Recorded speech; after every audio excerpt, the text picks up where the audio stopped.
Good morning, everyone. Welcome to the Brown Bag Virtual Summit. How are you all doing? I see a few of you all checking in there. So many familiar names. Thank you so much for joining us this morning. We're excited to share everything that we can over the next hour. I've got a question for you. I want you to find the questions box, because this is interactive. We want to help as many of you as we possibly can. So my first question for you is, are you an entrepreneur or are you an employee? So if you can find the question box, type that in, say hi to the girls, and we will get started in the next 20 seconds. We'll do some introductions. It's nice to see so many familiar names coming on. Those I've mentored, those that I have spoken to on Instagram. You see them all coming up. So we've got entrepreneur, we have got I'm an entrepreneur. Katie, all looking unreal. Thank you. Good morning, Cecilia. Hi, Lindsay. Hi, Joe. I'm glad you managed to get tuned in the end. Entrepreneur. Lindsay's an employee. Neelam's an entrepreneur. Hi, ladies. Great to be on this webinar, Business Babes. Thanks, Nisha. Malik, employee. I'm a boss, thanks to Lucy. Oh, yes, Katie Overy. We've got Anne, who's an entrepreneur. Morning, Stacey, entrepreneur. We've got Susie, entrepreneur. Cecilia, entrepreneur. Holly, entrepreneur. Cynthia, entrepreneur. So I think we're kind of safe to say most of the people are entrepreneurs. So welcome to our panel discussion. Well, I guess, how did this all come about?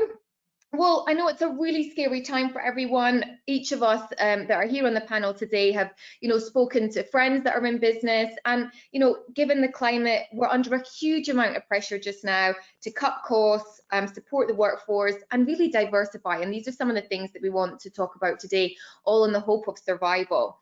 So there's so many things that you can be doing. We're going to be sharing our experiences of what we learned going through the 08-09 recession. Why these girls? Well, I interviewed them more than a decade ago. This is like the last book I have now, in Success in the City. So I was just starting my entrepreneurial journey, and I was so inspired around the city by, women and men, let's be fair, about those that had really set up a business from scratch in a country that wasn't their own and how they succeeded. And here we are 11 years later, live on a webinar, going through probably one of the worst financial times in history, and we're still here and we're still surviving. And I think this is the whole thing that we wanted to do today, is just share thoughts and inspiration, because you girls have inspired me so much over the years and continue to do so, and I know today there's going to be so much value. So I guess let's start. Donna, do you want to do a little bit of an intro? I know probably everyone knows who you both are, but maybe just give a bit of a story as to where you are now, and then we can take it from there. Thanks, Kelly. Hi, everybody. It's great to be here with you all. Very high level overview. As you know, I think most of you know, I started The Entertainer in 2001. I actually did start The Entertainer when the September 11 happened. So it was also another disaster time. So there is hope out there. I did that for 18 years, grew that into 15 countries, over 10,000 merchants with over 300 staff. That was my commercial baby. I loved it. I then exited 85% 2 years ago. I've been through 2 acquisitions with private equity companies. And what I'm doing today is I started up the Benton Group. So what I do is I start businesses now and I invest in other businesses. And I only really invest and start businesses that I'm passionate in, what I love. Obviously, ideally, they need to be profitable at the same time as well. And that's my main one at the moment. Is I'm working on a swimwear company, which we can touch base on later. So I'm actually launching another company in another terrible time. But I think it's how you deal with it. It's your headspace, it's your projection and your passion. So that's where I am today. Awesome, thanks for that. Lucy, do you want to give us a bit of a backstory and introduce yourself to those that are on board? Yeah, thank you, Kelly. Hi, everyone. Great to be here today. My name's Lucy. Oddly, Donna and I, and Kelly, we've all known each other a long time, and Donna and I think, pretty much arrived in the UAE to start working at almost the same time. So it's been amazing from my point of view to chart both of your journeys as well. I have to say, equally inspiring. Actually, today I'm working for a PR agency called H&K Strategies as Client Services Director. So I have my employee hat on, but actually my backstory is as an entrepreneur. And in 2004, I co-founded a PR agency with my sister.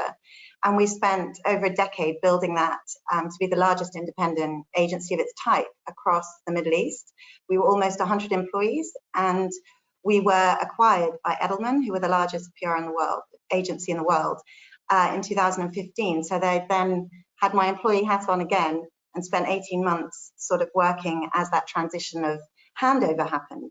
So I suppose I'm coming at it today with entrepreneur hat, but also really helpfully, I think, having the balance of knowing what it feels like to work in a big business. The business I work in is 350 people across the Middle East, Turkey, India, and Africa. And I think part of WPP, we're sort of 80,000 globally. So it's really interesting to have had very much both sides of the coin. So really happy to be here today. Thank you so much. And I know there's some of you that are employees as such, so we're going to try and touch on both sides of it. I guess we should kick off with the love it or hate it debate, if you want to call it, or but let's just say working from home, hashtag work from home. I mean, I have to say that for me, having spent 15 years in the malls and styling clients one-to-one, the thought of spending 8 weeks at home actually filled me with dread. And I have to say, I've come out the other side nearly, and the other way around, that I've actually really loved the transition from going from sort of in-person to an online business and actually enjoying the work from home and the routine, which I've never had.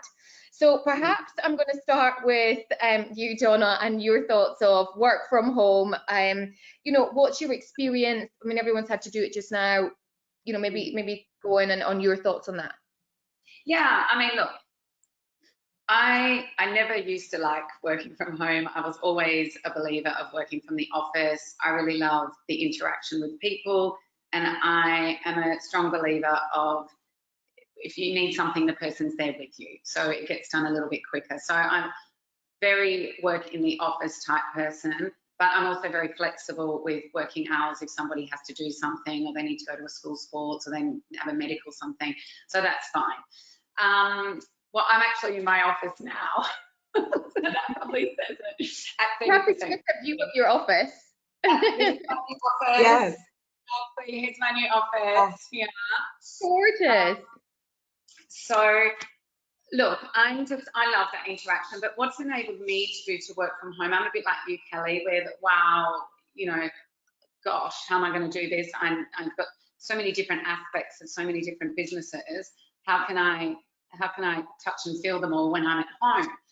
So I think it's getting your headspace right to start off with. You have to wake up positive, not negative.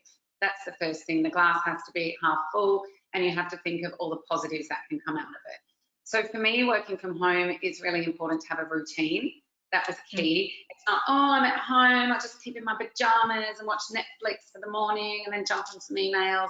So I was very strict in, you know, I've got 2 young kids, so the homeschooling actually was great in one way because I could see what they did, but it was hugely traumatic in another because you've got so many things on that I actually didn't even get to my emails till 2 o'clock in the afternoon.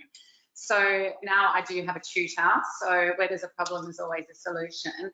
But it really enabled me to work at home was to slow down, actually, to think, to be more visionary, and to put everything in place. You can't control everything, so you can only control what you can control. So that was one of the biggest things for me. And, you know, I exercised pretty much 4 mornings out of 5 because that just gets my headspace right. I think that's a mental thing, otherwise you tend to go insane. So going for a run on my treadmill, not outside, was key for me. And then straight shower, dressed, whether it's kids home learning or work, it was really important. So working from home, I am a believer of it more because I actually got a lot done at home. I think Lucy was saying that the other day. But I really still need, launching a swimwear company, for example, I had samples, I needed my staff there, I need to touch and feel the fabrics, I need to So I think there's some things you can do, there's some things you can't. And listen, there's no right answer to this. There's absolutely no, it's a personal preference. But I think what is key is options and flexibility. But if you need to be somewhere, you need to be there at the same time, because a business has to be sustainable and it has to run. So for people going it back or returning at some point, so if there's some organisations there, what would be your thoughts on how they could maybe return back to the office, or how do they start to implement, you know, do you think it should be 50% of the workforce, then turn it around, or what's your thoughts on that transition back into it?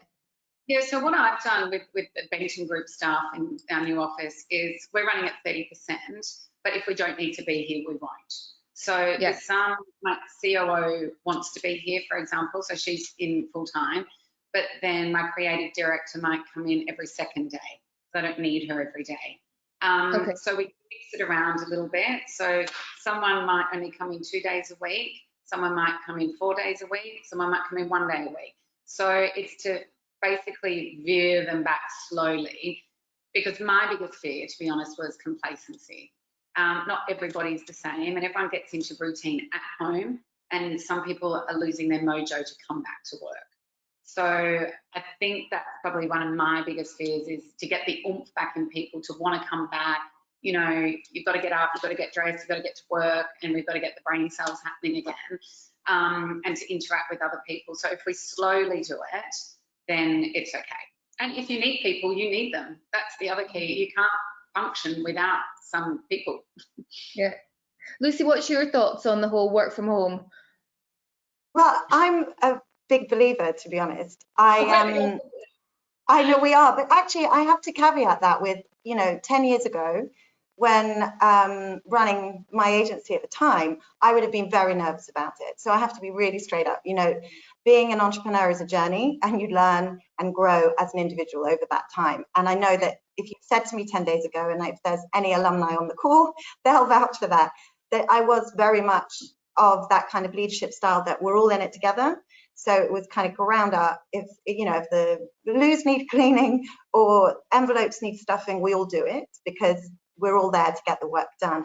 And there was a sense of presenteeism that kind of came from that kind of old school thinking. And of course, as I've sort of grown both as an entrepreneur and then into my own career now, I've really recognized that the world has changed so fundamentally.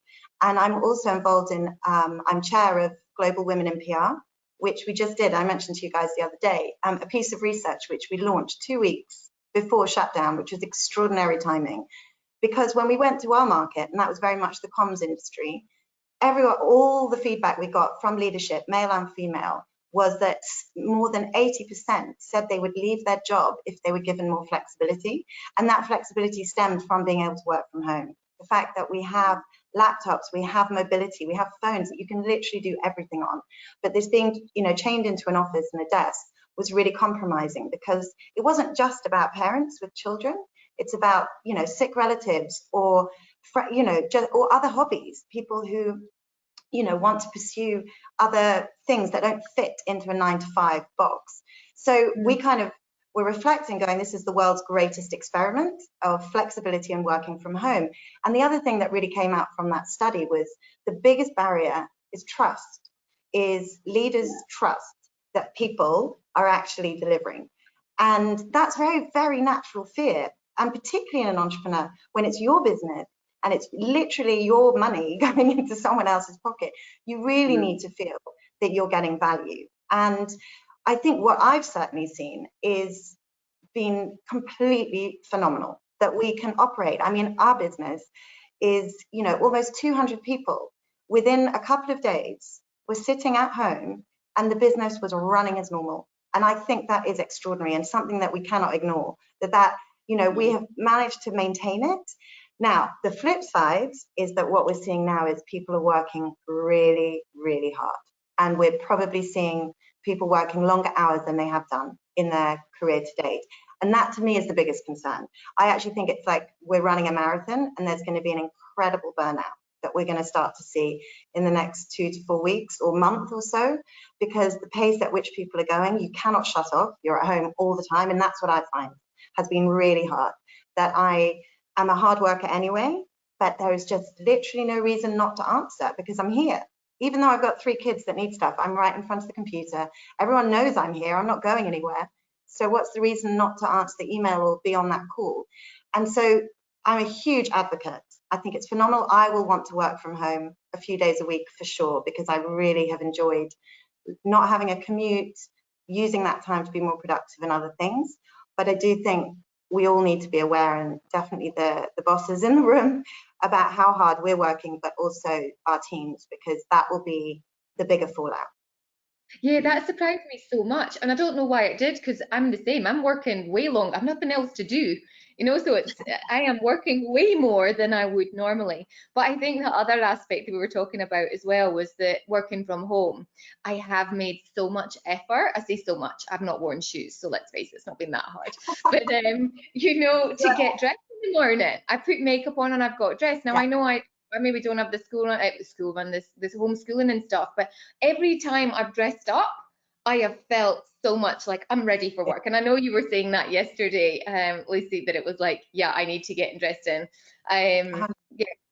It's like as you say, it's what I would do if I was going to the office. And for me to get on with my work, I have to feel like I'm ready to go to work. Otherwise, particularly at home where there's no boundaries between one or the other. So it's kind of like that morning moment where I'm like, because actually the shower is a time when actually most of my good problem solving happens, because it's peace, it's quiet, it's a moment of kind of, I find it quite meditative. And then that moment where I'm standing at the sink, in the mirror, putting on my makeup, not masses, but, doing the process, I find that's a really helpful time just to pause. And it's like my preparatory process, which probably sounds incredibly, some people might say vain and self-indulgent, but it works for me. And I find it really helpful. I feel ready for the day, ready to tackle whatever comes my way. I completely agree about the shower. I'm the shower or 35,000 feet. And obviously that's not happening at the moment. So the shower is the only place. The DAbo bills are going up. Yeah, exactly. That's where our money's going, spinnies and DAbo. We all had businesses in, 08, 09, and there were so many things that we learned from that. I guess, is there sort of a particular experience that you want to share that people could be using in the current situation now? Donna, any thoughts on what worked for you then that can work for those that are tuned in now? Yeah, probably Lucy's probably better for this one, because for entertainer with the recession, it worked the opposite for us, because everyone wanted to save money. So that was one of our biggest sales. So there was no distress in a nice way for entertainer. We were actually employing people.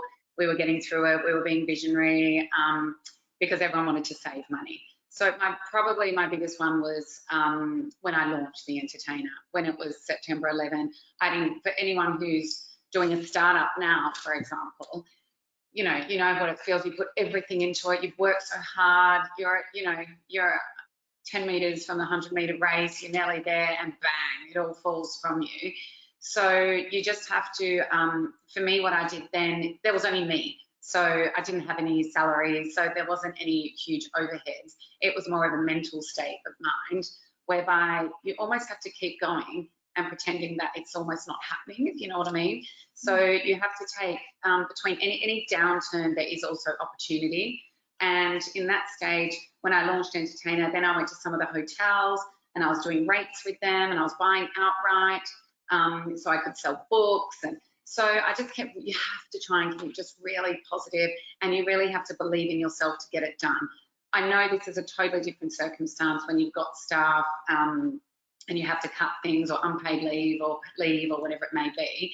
But Luce, I'll give this one to you, because I know what I've done now in this term, but through the recession, I know that you were cutting 50% of your revenue and things. So maybe you can give some insights to that one. Yeah, thanks, Donna. It was, I feel it, I'm reminded so often in this crisis now, to be honest, because in our line of work, which I don't know how many people who've joined today are in comms or service industry, we were obviously PR, marketing, events. And at the time, we just moved into a new office, big old, we were over 40 people. We'd hired a few extra staff. We were in that real growth trajectory. We'd set up in 2004, so it was kind of year 4 for us. And the collapse happened, Lehman Brothers fell, and you could like set your watch to it. Our phone started ringing at 8:30 in the morning, and within about 3 weeks, we'd lost over half our revenue. It was devastating. And there was literally nothing we could do about it. You know, we talk about what you can control is only yourself. We had no way of controlling what was happening around us. And what we really learned then, and I really feel for business owners today, is the weight of that responsibility. Like, it's a really heavy weight, and it's always a heavy weight. When times are good, being a leader and having the responsibility of people is enormous, but when times are tough, that feels really, really heavy. And certainly for me on a personal level, it was the hardest thing I've ever had to go through, because, you know, these people were like family. You know, when you're a startup, everyone is part of this journey you're on, and you're wanting everyone to give everything like you are, and you're completely, you know, passionate about driving everything forward. And suddenly we're like, how are we going to pay the bills? Like, literally. And we weren't paying ourselves very much anyway as leaders. You know, we always put the money into the business until about year 7, and then we started to enjoy, you know, some of the benefits of it. So what it really taught me as a leader was about how to be comfortable in the uncomfortable, and actually realize that the only way to deal with these things is front on, with transparency, with humility, and really communicating. So we started doing regular daily and weekly meetings with our team. We set out a very clear target. We were like, we've lost this, we need to get back up to this. We engaged all of the team into ways of how we could save money, how we could cut costs, because that was the only way we were going to stay afloat. And the idea of letting anyone go was so difficult for us to consider. And, you know, how do you pick someone? How, you know, we were very young and, you know, maybe a little naive. So for us, we came up with creative solutions, and it was really the saving. We, you know, did unpaid leave, which I know obviously works now, but limited places to go. I think we all get bored of the living room kitchen journey. That's less of a fun holiday.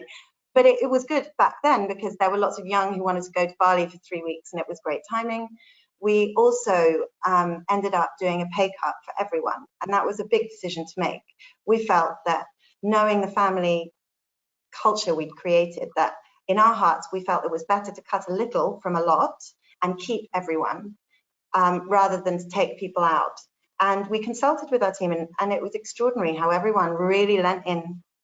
The team were closer than ever, and that collective, and with that real clear goal of knowing we need to hit this amount of money, the group did it as a collective, and everyone came up with ways to, you know, pitch a new idea, or save money here, or how about we do this. And it was extraordinary to see that kind of culture grow. And within 3 months, we were able to then return salaries. We got the money back, and we were back. I mean, we weren't where we were.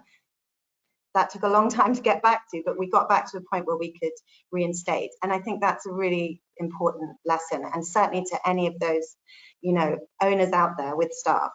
You know, I as an employee now, I understand now what it feels like to be vulnerable, to be on the other end.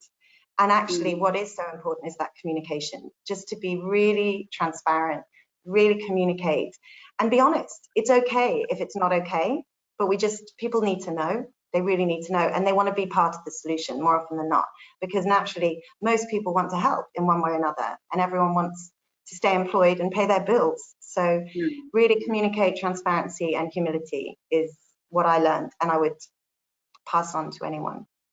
I think that's great, a great piece of advice. People want to be part of the solution, because if they think that they had some sense of control in the decision to either reduce cost or find this or find that, then there is that very much kind of community, or we're in this together, I guess, is the whole thing. You know, as much as, you know, it is a really challenging time, there is opportunities to be had. And, you know, again, sitting at home here, you know, 8 weeks ago, I was like, well, what can I do that can serve my database of those that I'm interested in? And I sort of pivoted a little bit from just working one-to-one with mentoring fashion stylists to really helping entrepreneurs in an online space build their personal brand, because that's something that I've been working on over the past 15 years without actually realizing I was working on a personal brand. But I genuinely feel right now then in order to stand out in business, if you also have a personal brand, then this is going to make the difference, and it's also going to see you through survival. So Donna, you've talked about, you know, so many opportunities. You're like, oh, I come up with this idea and there's here, you know, maybe elaborate a little bit more on what to do with those opportunities, and what if someone needs funding, you know, is there these options around just now, or should they just shut up shop and go, let's decide later? Yeah, so I think a lot of people, the questions that I've been getting is, you know, I'm a startup and I needed funding and now it's a disaster, and everyone's really sort of glass half empty. So, you know, in these circumstances, I would say to people, you know, don't panic is the first thing. Definitely don't panic, don't be scared. You always need to believe in yourself, look after yourself, be smart, be safe, etc. But you still have to go for it. You know, nothing's gonna, if you watch things happen, nothing's going to happen. You have to make things happen, or it'll go, oh, what happened? So make things happen. So yes, in every downturn, there is always opportunities. I can tell you there's PE companies, VC companies just sitting back, ready to get the best deal they can, you know, in this downturn. So people will definitely still look for opportunity, but it has to be a realistic opportunity. So if there's a startup or an SME wanting to, I don't know, exit part of their shares or to fund or whatever it may be, it has to be realistic. If there's no more blue skies, people will be looking for deals, and you have to do your feasibility into what is real, not what's 5 years. No one even knows what's happening next week at this point, let alone what's happening in 5 years' time. So what I would say is really look at, depending if you're a startup or if you're a company, so there's so many different hats. But I actually believe a lot of companies now, whether they're SME or even international, they're going back to as if they are a startup.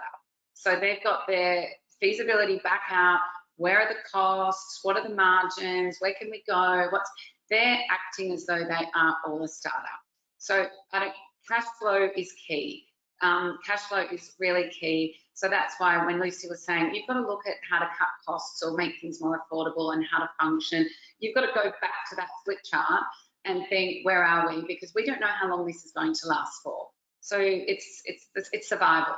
So you have to cut some luxuries, you have to cut salaries, you have to unpaid leave, pay out gratuity, start again, whatever it may be.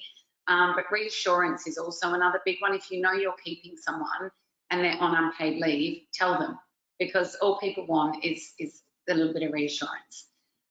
This is a good time, as I said, to slow down, get your headspace together. For me, it's enabled time. It's really enabled time for me to be more visionary, to be on the business rather than in the business. And yes, I have sort of some other things and I'm excited about it. It's planning, it's what to do, when to launch them, when to focus. Again, for the swimwear, that hasn't changed at all because we're not launching until August, September. So everything was on track with that. For another one of my businesses, Dawson Sports, we were a lot of B2B models. So we were selling a lot to the schools. Obviously, all the schools are shut. So that was a downturn. So then we flipped it to the B2C model, where it's all the home gym equipment now. We've opened up a shop at Mercato. So now we're focusing a lot on B2C and deliveries and really focusing on that customer service, which I'm huge on. And a problem there is we ran out of stock. So the restaurant group, again, disaster, because that is all shut down. So you have to get things in place. We don't want to open up 30% because everything changes all the time. So we'll wait till around 70% that we can open. So it really depends on your business model. But again, Kel, back to your question, while you're at home, take advantage of it. Take advantage a little bit of this time where you can get your brain to think a little bit more. Do not panic, do not be scared. Things will come back. Everything is just being put on hold for a little bit. No risk, no reward at the same time. It's not all going to come to you. You have to plan. And basically, you've got to get your butt and you've got to get back out there and you've got to sell it to people. You've got to believe in what you do. So it's motivation, inspiration. This is what funding and PE companies want to see. They don't just want to see, they don't want to see figures. They want to see you in action. They want to see your passion, where you can go with it, your work ethic, and what you can do with it. So you've got to get, as I said, your butt out there, network, sell it to them, and, you know, sell them the dream.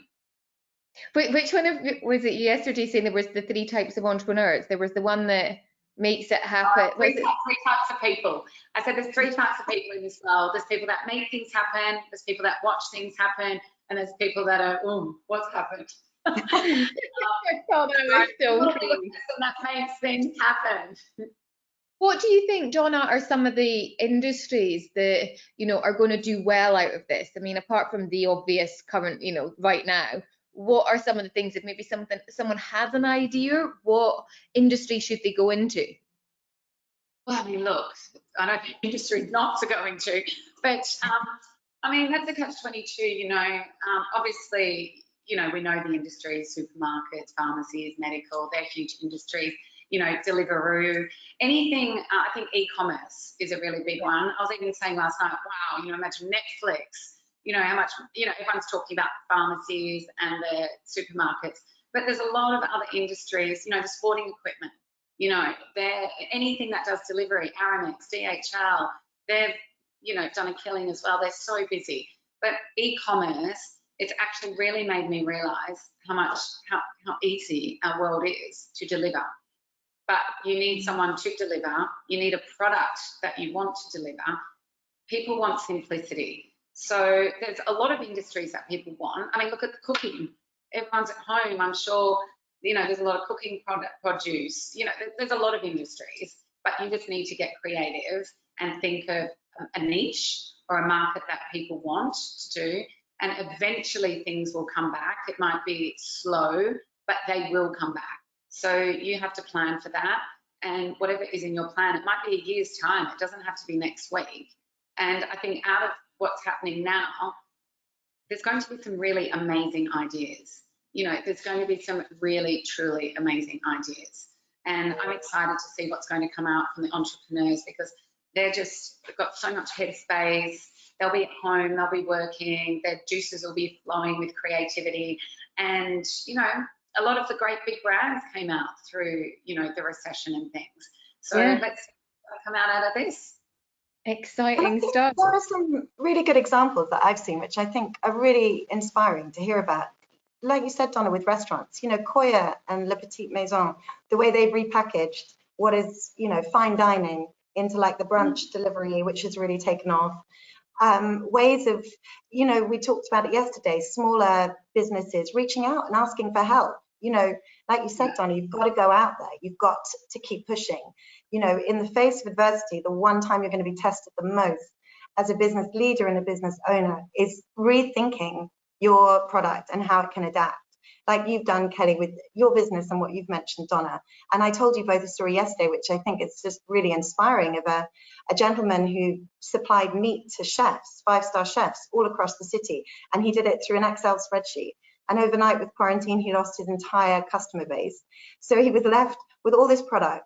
And between him and his wife, within a couple of weeks, she'd stayed up all night, every night for a week, watching YouTube tutorials of how to, you know, code and build an e-commerce platform.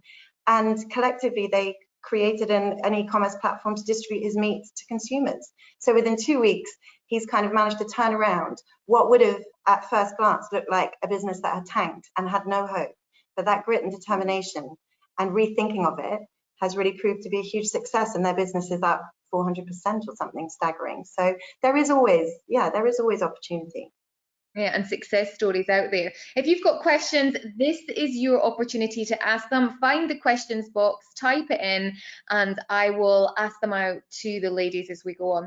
I just wanted to go a little bit more on that. We talked about yesterday, you know, who's actually going to survive out of this. And Lucy, you'd mentioned, you know, the 3 R's about risk, resilience, and reward. Do you want to elaborate a little bit more on that, on why these skills are going to be so imperative to, you know, you sustaining out of something like this? No, I'm such a believer in it, because without risk, resilience, and reward, I mean, they're the fundamentals of a business. The risk is not necessarily putting your life savings onto, you know, a casino, in the casino on black or red. It's a calculated risk. Yes, well, we could do that another day.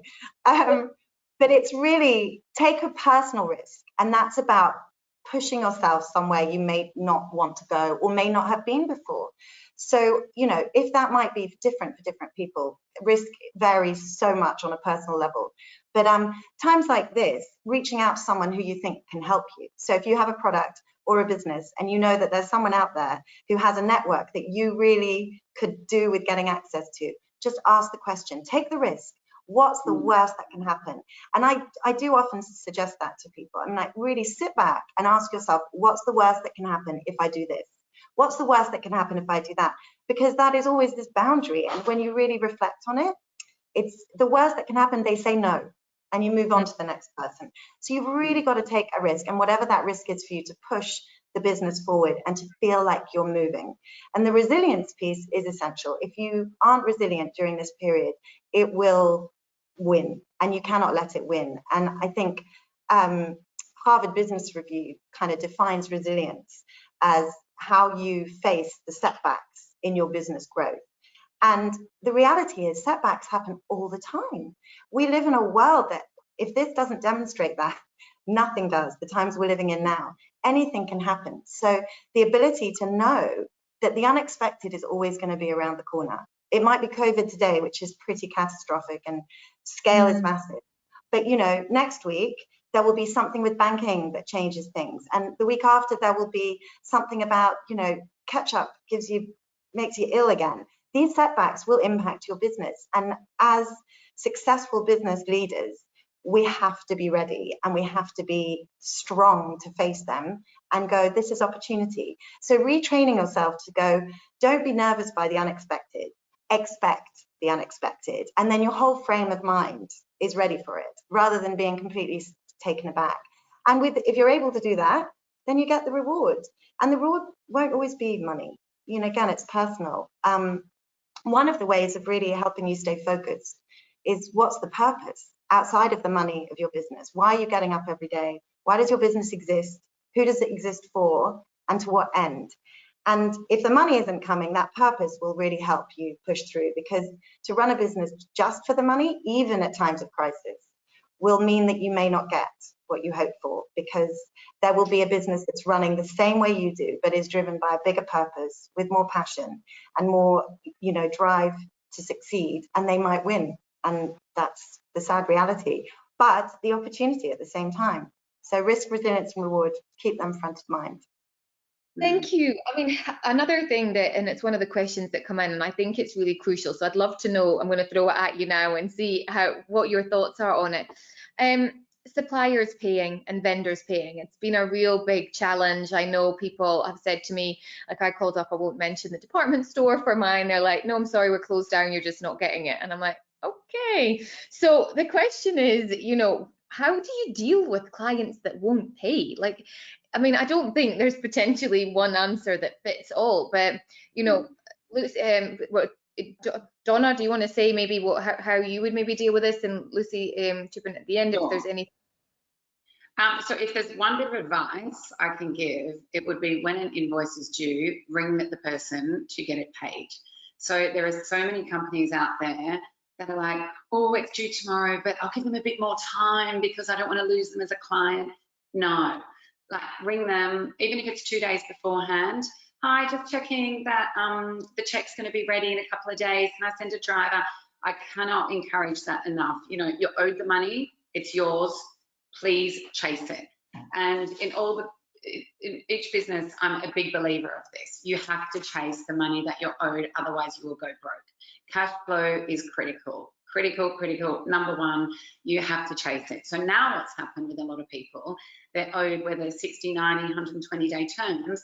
Now people are not paying because they don't have any money, or their signatory is in town, but they're not at the office, or they don't have the money to pay. So it's a tough one, but I think you just have to keep chasing. There's a load of different things you can do. Some of them, if you're owed, I don't know, 1,000 dirham, call it, you can negotiate and say, I'll take 800 now and cut the 2. So you can cut the payment, but they need to have quicker terms for you. You just have to keep on their back, or you're not going to get paid. I mean, as Lucy said, expect the unexpected. Some of these companies are not going to be able to pay you. It's going to be a write-off because they won't have the money. They're going to pay you in another 6 months. And this is why cash flow is key for you to be able to survive when this happens. So there is no answer to that. You just have to keep chasing. You can't get money out of a stone. Sorry, you can't get blood out of a stone. And that's where backup. I don't think money comes out of that either, to be honest. Is key. And then that's where, you know, as Lucy was saying about your purpose, you've got to, it's the why. Why are you doing this? You have to keep going. You can't be like, we're going to go broke now because, I don't know, X can't pay me, and how do I pay my staff? Because then there's a snowball effect. Then you have to let staff off, then they can't pay. So that's why keeping something for a rainy day is key, and you have to chase funds what you're owed. Probably not what you want to hear, but you have to hear it. Money due, money collect. Or stop. Don't be scared to lose the client. For entertainer, if someone was overdue, I used to stop delivering product until they would pay. And it sounds harsh, but sometimes nice guys don't win ball games. You know, you have to stop producing until they pay you, and you watch how quickly that payment is made when they're losing money. And I think that there's, I mean, I know when I mentor that is one area that those that I mentor are really scared about, you know, issuing invoices, chasing up invoices. And I also think that puts out to the universe that you're just not hungry enough to actually want to get the money. And then people put it down to, which I hear all the time, well, I'm just not good at maths, or it's just not my area of expertise. And it's like, I think whilst it might not be perfect, you know a little bit, get someone in that can help you. Lucy, did you have any thoughts? Yeah, I was just to jump in. It's not something weak to ask for money. People are like, oh, they might think I've got no money, so I'm chasing it. It's like, no, you might want the money to expand, to buy more product, to pay salaries. You know, you're owed it. You've done a service or a product or whatever it may be. So you have to ask. They can only say, oh, it's not ready yet, or, you know, the old one signature is not in town, or, you know, haven't got the invoice, can you resend? They'll probably prolong it. But you must ask. There is no vulnerability in asking. You must ask because it's yours, what you're owed. It's the strangest thing how there are so many people uncomfortable with it, because we don't go into a shop and pick up a t-shirt and walk out with it and then go, you know, oh, I'm not paying for it. We are absolutely hardwired to understand the transaction of I take a service, I pay for it. But where people fall down all the time is asking. And it's not just the, you know, chase it, not just in an email. Pick up the phone and ask the questions. So don't, when they say we can't pay, say, is it possible? Could you tell me, explain what's standing in the way? Is there anything more I need to give you? Do you have all the paperwork? Who is the signatory? Where is the signatory? Oh, he's working from home. Can I arrange a driver to take it there? Like, you've just got to keep finding solutions to the problem. And the other thing I would suggest, there's chasing the payments you have outstanding, but now change your payment terms today. Go back to your business model. If your payment terms are you give everything and wait for 100% in 30 days, change it. If you have a product, don't give it over. You can have 50% upfront. You know, there's so many different ways, but review your payment terms, because those can change at any time. And if it hasn't worked and you're struggling now, then odds are you're going to continue to struggle. So use this as a really important note to go, what are my payment terms? If it's professional services, always do some upfront. You know, this is the time. That's how we changed, to be honest. In the 2008, we changed all our payment terms completely because we couldn't face being vulnerable. Although we did have money, thankfully, you know, as in we had some resource that we'd saved. It was that vulnerability of knowing that those payment terms did not support a lull in revenue. So we needed to be more on it. So just stay on top of it and ask. Because people will pay. You'll be the annoying one, and you'll be the one that gets paid first. Because in the end, people do get paid. But you'll get paid before everybody else. And it's hard, but do it. Isn't they say that you need to sort of side with who does the payments? It's rather than the company, it's the whoever's in the account. Like they need to be your best friend. Yeah, but just keep calling. How are you? You'll probably know more about them than anybody else by the end of it. But if you get paid, who cares? Don't be rude about it as well. Be fair, be firm, but you never get anywhere abusing the other guy on the other end of the line. Explain to them, reason with them, but rudeness doesn't get anywhere. So I know it's frustration, but you just have to unfortunately ride the wave.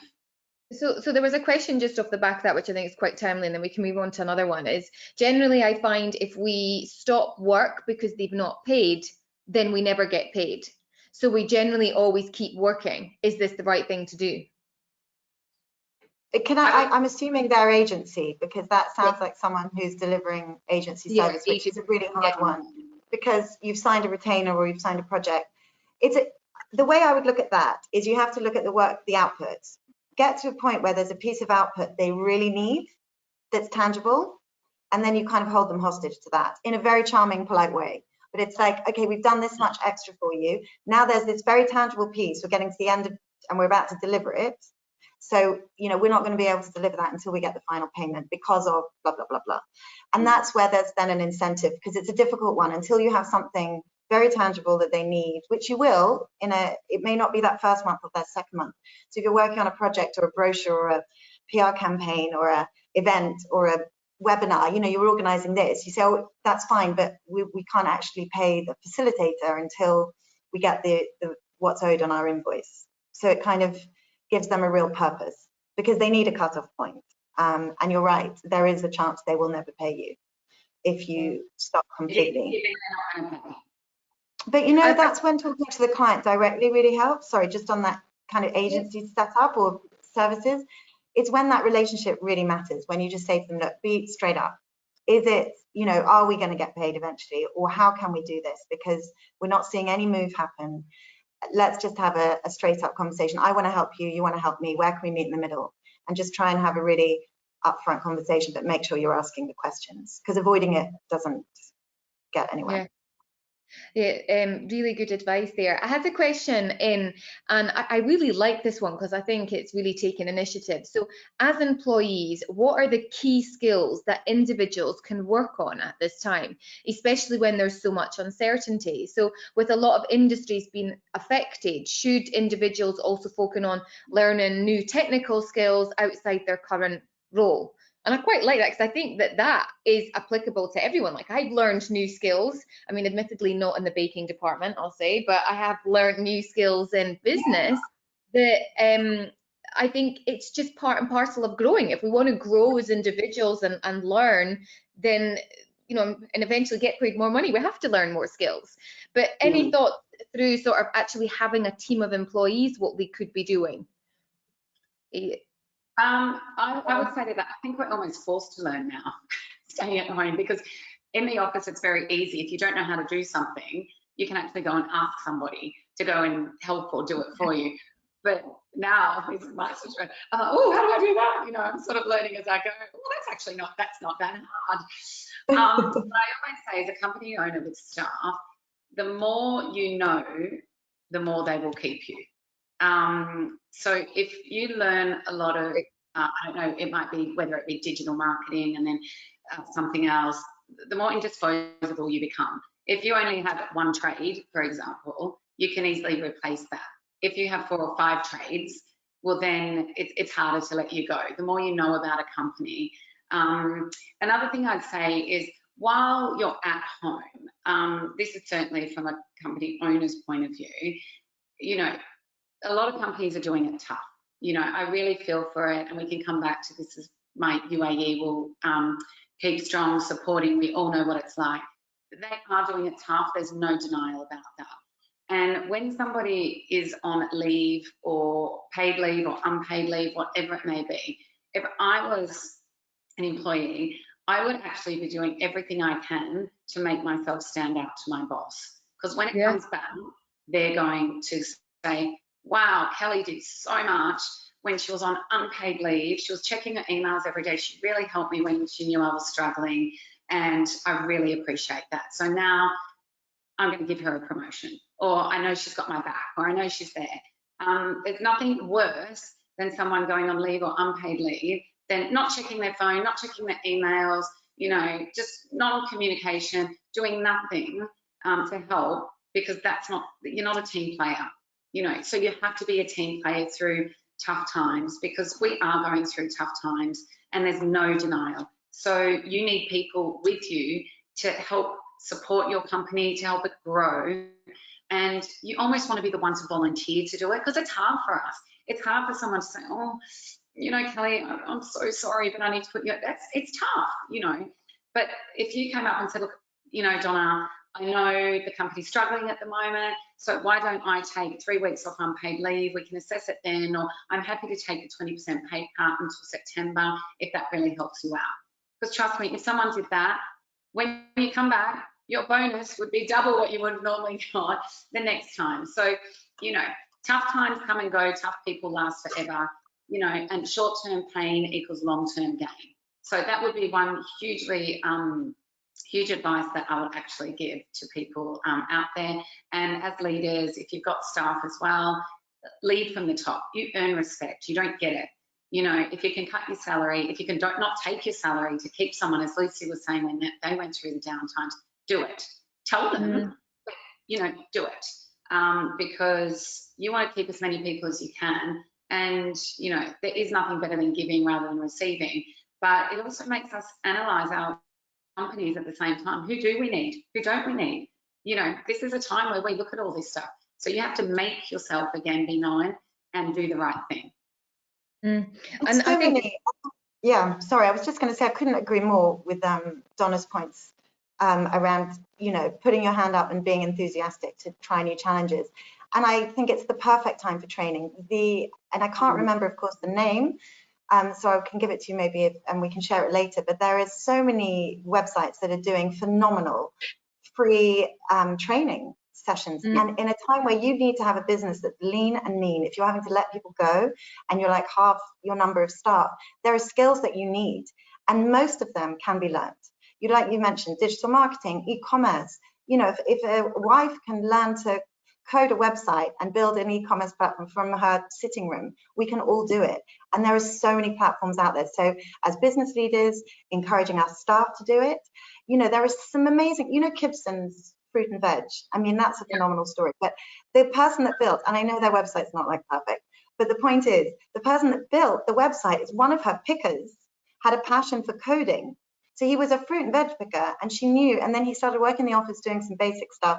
She knew he was passionate about coding. So she gave him the opportunity to do it, and he built their first e-commerce platform. So people are wonderfully resourceful.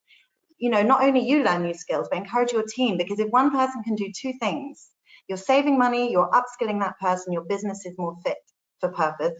And that can only be a good thing as we come out of this period of time, honestly, because the leaner your business can be and the more cost efficient, the more likely you will be to succeed. I think it was a great question. The other one was, what was the name of the meat company? Someone was asking. Do you Chef to Chef. Chef and to Chef. I was recommended it by a friend. So great meat, by the way.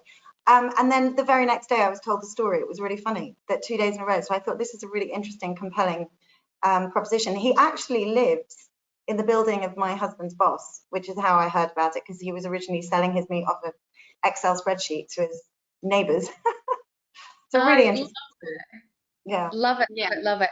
Well, I mean, I'm conscious of everyone's time. We're coming up to 11. I know we've got Chloe on the line because I wanted to ask her a little bit, but I wanted to end on sort of good news, because there is good news around. So Donna, do you want to share the initiative that you're kind of working through on your social media and, you know, some of the things that you've learned out of it? Because I love the stories that you shared yesterday. Okay, so I think it's really important to support other people. I think a lot of people on this call are company owners. I think we established that, and we know how tough it is. And it doesn't matter if you've got $10 or $1 million, there is always something you can do for other people. So the initiative I did was UAE will be strong again as a hashtag. And this is just for me, I wanted to support 30 companies in 30 days and to buy something from them. You know, one day it might be 100 dirham, another day it might be 2,000 dirham, I don't know, whatever it may be. But it's something that that I would use. So it wasn't just a feeling sorry for story. It was something that I would use. I'm paying full price for them. Some of them are my friends' companies that I really admire and respect, but I don't want them to know I'm buying it. So then I would also pay full price. And because money makes the world go round. Without that, we don't have businesses. So if anyone can support anyone, even if it's 50, you know, I've done everything from a face moisturizer to the local fisherman to yesterday I went to the Asian grocer, and for the first time I made Californian rolls, and they were actually quite good. Didn't look like Nobu, but you know, there's so many different companies that are out there. Another one was a candle company, gift company, You Rock. And, you know, I got this most amazing message from her, just to touch base on a nice story, saying she was having a really bad week the week before, like really down, really depressed. And, you know, I did an Instagram for her and I bought some things. And she has a special ding on her phone when she receives an e-commerce order and her family do a dance.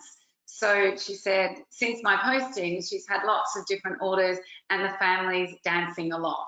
So, I mean, if you can help in a little way, you know, whether it be art or things for the kids, or, and as I said, it's not just SMEs and startups, the internationals need help as well, because they're the ones that support, they employ thousands of people that then support SMEs. So yes, I have bought from Apple and Lululemon and things also. So it's a mixture, but I just think it's really important to support, you know, F&B's really struggling, retail's really struggling, everyone is struggling. So the only people I'm not really supporting and promoting online are the big supermarkets, pharmacies, Deliveroo, the ones that we know are doing well. But, you know, it's been really beautiful messages come out, and I know other people are doing this as well. Tash, I think, is on the call. You know, and UAE will be strong again, guys. We live here. This is where we start our businesses. We thrive on it. Whether you've got kids that go to school or friends or whatever it may be, you know, don't be tight. Spend a little bit as well, because that does make the world go round, and you would want someone to buy from you, so help them and buy from them. Yeah, love it, love it, love it. Is that Christina from You Rock? Yes. Yeah. Joined us. Hi, Christina. Well, I bought a gift from her off the back of Donna doing that, because I follow her on Instagram. So then I bought a gift for my sister's birthday, and Christina hand delivered it. I was like, this is awesome. I love it. Companies out there that you don't know of, because everyone always goes for the big ones, and it's actually really made me research and go, God, we've got another 12 days to go. What do I need? You know, so if anyone's got any ideas or businesses, I'm more than happy to support them if obviously I need them or I like it. So yeah, so guys, you know, I'm all about the startups, all about the SMEs, all about helping and support each other. As I said, don't be tight, get out there. If you buy something, promote it on Instagram. It's word of mouth, networking. Don't be shy. Do it. Yeah. Another thing that, she's got a question, and I think it'll timely go into what we're going to talk about next, but even go and give them a recommendation on LinkedIn and help people, because this costs nothing to do, you know, you're buying it, support them. And I just think it's a really important time to be doing that. Christina says, are there any specific initiatives that we as SMEs can join to get support? So I think that's kind of quite timely that I'm going to bring on Chloe. So just a little bit of a backstory. Chloe, are you there? Yeah, hello, I am. Can you see me? Awesome. You haven't got your video on. You might just need to find your, oh, there we go. Oh, hi, how are you doing? So backstory is Tash, who's in on the call from Tish Tash, who has been a really good friend of mine for so long, has been really passionate about supporting SMEs. And I know that you and Tash and Tish Tash Agency have been working together on this SME initiative. So maybe you can elaborate a little bit more about what you're doing to help those that are out there. Yeah, sure. I'll give you a bit of a background. Tash and I have known each other for years now, and we were actually in the same office building, so it made our relationship a lot closer, which was really nice. And when all of this COVID nightmare kicked off, Tash and I would obviously speak quite often about how it was affecting our business, what was happening to our clients, and just generally a nice sounding board for each other, which has been lovely, because I know you know, and I know a lot of people know that, you know, when you have your own business, there's very few people that you can rely on or chat to. Anyway, we decided to do a competition where we give away our services to a lucky winner, Tash from the PR side and my agency from a social media perspective.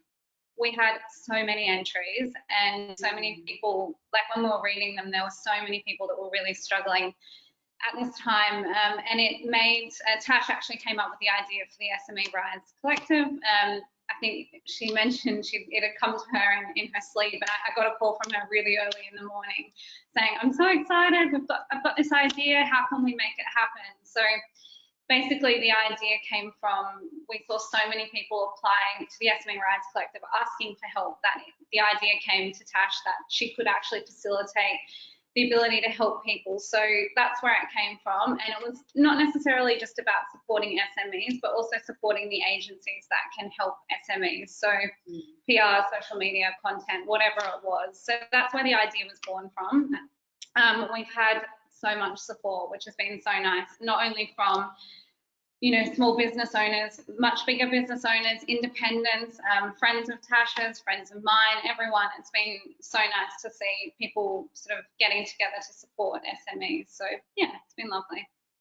So where can people, if they want to, you know, well, I guess there's two angles to the SME initiative. One, those that want to donate and support, and then the other side is those that need the support. So where can they go to find out more? Maybe just because I'm sure that there's like 50 odd people on here that are like, yeah, I'd like some help. We have a website, SMERiseCollective.com. You can apply for the packages or apply for the support. You can support, which is obviously a contribution to helping the agency support. And then if you're an agency or a freelancer, we want to hear from you as well. So you can click the button to collaborate and register yourself as an agency to be able to support one of the SMEs that applies. So we've actually been able to support quite a few now, which is nice. We're deep into working for a couple of them, and we've been able to give some of the other agencies some business as well, which has been really nice. So, I mean, we'd love it to get bigger. The idea is that we're able to help as many SMEs as we can over this time. I know my agency has a little bit more spare time. We've had some clients drop off. Tasha's the same. So we've got the, you know, the fund or the resources, I guess, to be able to support. So, and I know a lot of our agencies are in the same position. So, yeah, they can head to the website, SME Rise Collective. We're on Instagram as well, so follow. Awesome. Well, I'm really conscious of everyone's time. Thank you so much. I'd love maybe like a parting piece of advice, Lucy, then Donna, about, you know, I don't know, you know, we talked about so much, maybe, you know, a piece of advice that you've been given that you can share, or just anything to support those that are tuned in right now, and those that are going to watch this on a rewatch, by the way, because we're going to share this out to get this out to others as well. So sorry I couldn't answer everyone's questions. We've got Christina's actually doing the happy dance again, just so you know.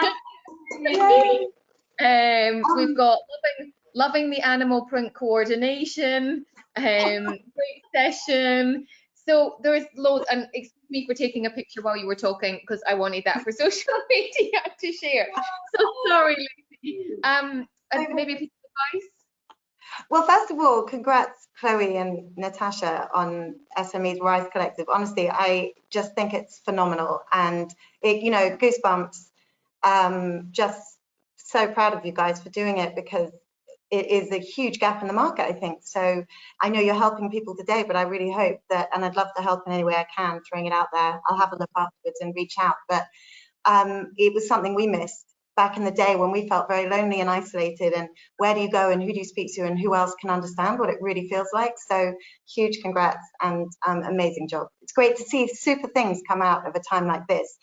So to wrap up, quick time, I think my top 3 tips, I suppose, is, I think I've mentioned it a couple of times. Number 1, get comfortable being uncomfortable. It's kind of the new norm, and we just have to really embrace that and go, this is actually, it's good to be uncomfortable. Pick up the phone and ring the accountant, even though it's uncomfortable, and just get used to it, because the more you do it, the better it will be. Number 2, build out your network. The SME Rise Collective is an amazing initiative, but just reach out and ask for help, like what Donna's done with You Rock and all those other businesses. You know, you just have to ask. She reached out and asked, and people will really help generally, where most people are willing to give their time. So, you know, really build that network. It's so important. And thirdly and lastly, take time to reflect. As a business owner, I think for me, the hardest thing was I didn't have anyone giving me feedback about me and my abilities and my strengths and my weaknesses and my leadership qualities and skills. And, you know, building a level of self-awareness is the most powerful gift you can give yourself. Gallup's Strength Finders is something I really recommend.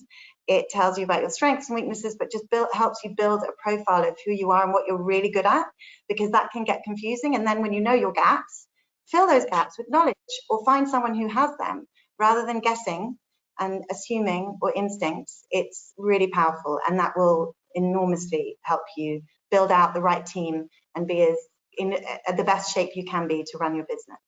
And huge thanks, Kelly. Oh, thank you so much. It's so nice to reconnect again. Donna, any parting words?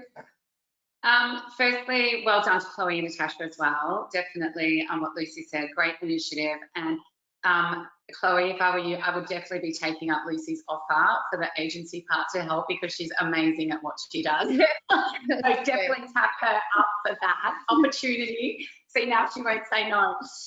She's amazing. So well done, Luce. But my 3 points would be something my nana actually always drilled into me. It's always save for a rainy day, whether that's personally or professionally. Doesn't have to be $1 zillion or whatnot, but always save for a rainy day, because there always will be a rainy day coming up. So, so do that. The next one is really believe in yourself. Believe in yourself and don't be scared. Believers are achievers. So, you know, so many people will try and put you down. You know, I don't know why people do that, whether it's jealousy or whatever it may be, they will. But believe in yourself, get back on that horse and get going, because it will come off. Just do not be scared. And my other big one is, I've said it before, make things happen. Nothing, it's not going to come to you. Make things happen, girls. Because if you sit down on your chair doing nothing, you're going to see they're watching things happen and, oh, what's happened? So if you don't get your tush out there, it ain't happening. So do it. Love it, love it. And thank you, Kelly, as well. Thank you so much, everyone. Good luck, and we get the opportunity. What are your 3 parting words of advice? Pardon? What are your 3? I mean, massively. Very much is, you know, kind of what you said is take action. I hate this sort of sitting around. It's like, come on, you can do it. And I suppose the surprisingly, I never thought I would actually say this, is, you know, a piece of advice is that this, in order to stay motivated, so we need this inspiration is one step, and then that kind of gets us to one part, but then we need to stay motivated. And then I wouldn't believe that I'd be saying routine is kind of everything just now. And that would be one of my pieces of advice, is find a routine that's working for you. It sounds ridiculous, but, you know, go to bed at the same time, get up at the same time, start your work at the same time, eat at the same time, minimize, you know, sort of decisions that you don't need to, because we don't need to be thinking about that right now, and use it to kind of put towards other things. So, you know, through Corona and through everything that's happened, I would never have had the opportunity to sit here, have more than 50 people live online, you know, chatting about, you know, what they can do. So there's so many opportunities. Let's be the next, what was it that came out of the 08-09? Did Airbnb not start, and Uber, weren't they companies that started in 08-09? 08-09 companies, yeah. So maybe, you know, someone on here is the next Uber of their industry. Let's see. Listen, thank you very much, everyone, for tuning in. I wish you every success. Bye for now. Thank you, everybody. Bye. Bye. Bye.